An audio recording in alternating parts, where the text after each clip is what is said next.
presented by Guitar Films Production.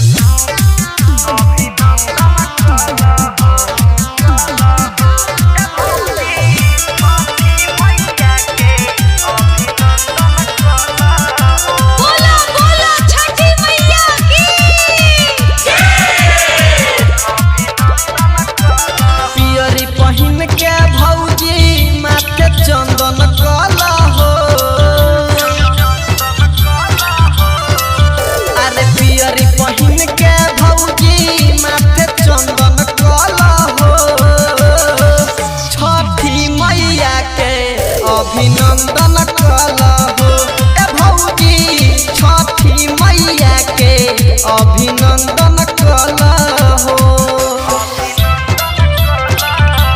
बोले बोले छठी मैया की।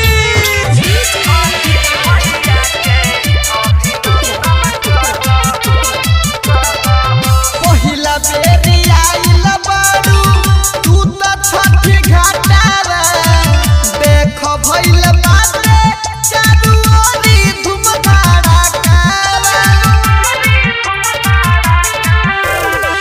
पहिला बेरी आइल बारू तू तो छठी घाटा देख भइल बाटे चारू ओरी धूम धड़ाका।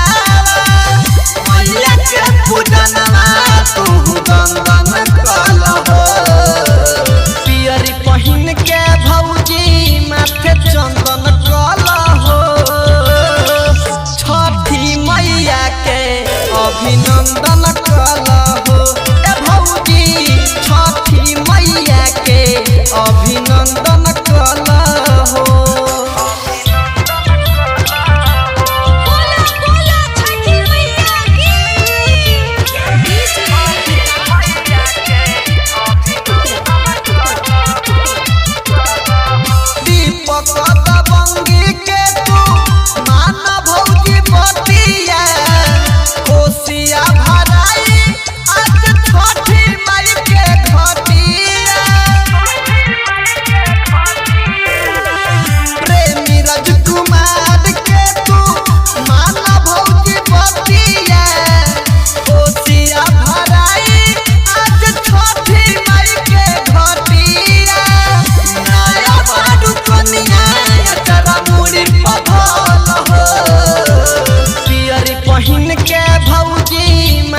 चंदन कला हो छठी मैया के अभिनंदन कला हो ए भौजी छठी मैया के अभिनंदन कला हो।